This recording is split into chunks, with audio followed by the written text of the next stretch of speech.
So what we were doing was we were running our small business, right? And looking back, it was the stupidest decision we were making, but you don't know what you don't know. It's like about having a mentor. We were using our own vault money. Like every time we would look to grow, it would be like, dang, now I got to get more vault money. Where am I going to get vault money from? So I wasn't concentrating on the company. I should have There been you go. concentrating on the bigger picture, not the individual operations. So there were sales were not happening, things weren't happening. And going to your point, we were happy because we were making enough money as a family to run this business, and we were, very very happy. But during COVID, what happened was it literally 6 months before COVID, we said to ourselves, all of our C stores are a pain in the neck. We're dealing with all of these owners that, for a penny, they want to get rid of you. They're always trying to squeeze you. Where are we not having any issues? The hotels. The hotels, you negotiate a great contract, you provide good service up until a renewal period or a request to bid. We're solid. So we decided to sell all of our C stores Wow. and and go all in on hotels. Well, one of our biggest accounts was Universal Studios and all those hotels. Whoa. Um, Literally within 6 months, that branch in Central Florida was in serious trouble. Um, so coming out of that, we said, me thinking about staying small, like a lot of people do, I can control my vault cash. I'm afraid of theft. Um, I didn't know how to think any bigger at that point. I was actually causing the company harm, right? Because I was small, when something happened, we got impacted and we had to close down a branch. So coming out of that, we decided going forward, we have to be too big to fail so that when things happen, we're able to capitalize on the crisis as opposed to survive it. And that's where, in the last couple of years, with the interest rates jumping and a lot of other things that have happened in the market, we've grown tremendously during that time. That's excellent. I am going to take the assumption that you sold that portfolio because of what you said, that they were requesting more money, but then you needed inventory. So you needed inventory for more machines. Yeah. So going like I was saying, Franco, like I was thinking small. So well, we'll sell this. We'll take that money for more vault cash. We'll continue. Then we'll replace it with some other stuff. So I was thinking really small. So coming out of COVID and making this decision, I started calling some of my connections in the industry, and they were like, and I was thinking, hey, I'm thinking about doing this. What do you think? And two of them were CEOs of publicly traded companies, and they laughed and they said, "Sal, we thought we would be working for you one day, Oh, wow. 15 years ago, but you never showed any interest in wanting connections or growing. You never asked." And literally, I was like, "Oh my god!" And I got a phone call the next day from the bank, the vice president of the bank, saying two people called me yesterday saying we have to work together, and that started our growth. And 6 months later, we were preferred provider for a funding bank, and vault cash became not an issue. We became more of a logistics company, and worrying about, how do we roll out, how do we not bottleneck, how do we have processes for scalability, and vault cash was a non-issue. And that's why I tell operators all the time, do what you do best. If it's not us or somebody else, let them help you with the operations. Concentrate on sales, concentrating on growing the main thing, and don't get stuck in those operations where, how you were asking me in the beginning, how much can you make per location? Well, the problem is most small guys, they don't look, well, what's the cost of my cash? Oh, it's my own money. Well, there's an opportunity cost to invest that money. Well, how much am I paying? Well, I don't have any employees to load. I load myself. But what is your time worth? I self insure. Well, just because you're not paying insurance doesn't mean you're not incurring risks. So you have to look at all this stuff. If you put those pieces in place, will you make less per location? Yes. But it frees you up to get more locations. And then inadvertently, your cash flow might go to where it was, but the value of your company is going to be 10 times because now you have a bigger company to sell. So, like, we get with people to explain this to them, and when they realize it, it opens up their brain, and then that's where a lot of companies we've helped have gone from 10 to 50 to 100 machines in 24 months just with us, guiding them. And it's fun to watch because we see people like change everything about their life. Kids going to new schools, new homes. One of my customers, we run all this stuff. He just moved out of the country last Oh month, wow. because he's like, you So you guys should got not be known as the CEO. You should not be known as the CEO. You should be known as the one that trains the new CEOs to run their true, business as they should. true. Yeah. Because, like ultimately, the ATM business, that is the vehicle that we have chosen. But the things I'm talking about, the principles to put in practice, it can be done in any business. I just love this space between the cash flow, the appreciation, and the tax benefits. It just spoke to us. But you're not limited to just this space. But these principles can, some of your audience, they've got other businesses, or this might be something that they're looking into. You've got to think of it as a business, and not just a side hustle. Again, we have a lot of our customers. They just do it as a side hustle. They've got 5, 6 machines. They work one day a week or once every other week. They make a couple grand a month.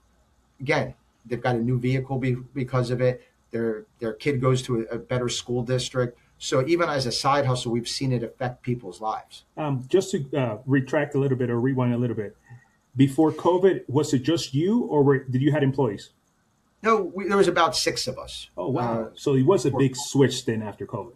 oh yeah, now I mean, we in the last month alone, we've hired 4 people. 2 people yesterday accepted offers, and I believe, my director of operations just sent out 2 offer letters today. That's So, excellent. and then the 6 was like for 15 years, and of those 6 people, I'm one of them. My wife's one of them, and her mom is one of them. So of the 6 people, 3 of them was our family. Yeah, So it wasn't really like a true 6. Now, outside of us, we've got over 30 employees.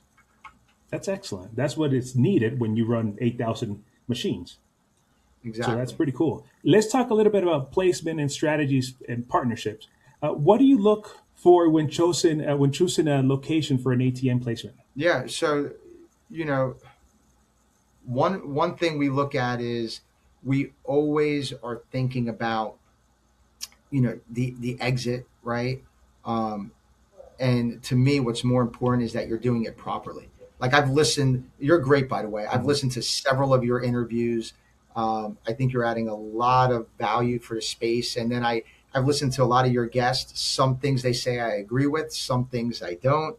But I always love to see all points of view. So, like to give you an example, I was listening to one of your interviews, and you were asking. I hope you weren't going to ask me the same question, and I jumped the gun. But you were talking about contracts. Do you put machines out with contracts? What do you think about contracts? For us, the whole contract question is if they don't want a contract, it's a non-starter. So to answer your question, there's certain things that have to happen before we're going in for a placement contract. And I'll give you an example. It's not so much the contract is not so much for us and the location to lock them in. No business thinks they're going out of business. Everybody that goes into business thinks they're going to be successful. So after you do this for 20 years, we've had probably hundreds of locations over 20 years that we show up and there's a padlock on the door and we've got to try to get in touch with a landlord. If you don't have a piece of paper that says that you own that ATM and the money inside, There's no way you're we've going in. had it happen before where the court has awarded the machine and the money inside to the landlord, right? So we've learned the hard way because you want a location so bad, you're like, you don't want to sign a contract, I'll put it, and it bites you, and you've got to be able to defend that situation, So going back to your original question, um, high foot traffic, safe locations, um, need for cash, and merchant help is another way of saying it. Like I'll give you an example. We I'll never forget this. I've said this story before on some other platforms. I had this amazing Irish pub, packed all the time. It wasn't doing transactions. I was so confused. I'm like, this place should be doing a couple hundred transactions a month, and it's not. So one day I'm walking in there, and it was being loaded from one of my employees in Central Florida. So at that time I was on the road a lot, checking the machines out. So I'm walking over to the machine, and I hear the bartender. They weren't even open yet. They're about to open. I hear the bartender yell, "Hey, sweetie, don't use that thing. Come to me. I'll give you cash back at the bar."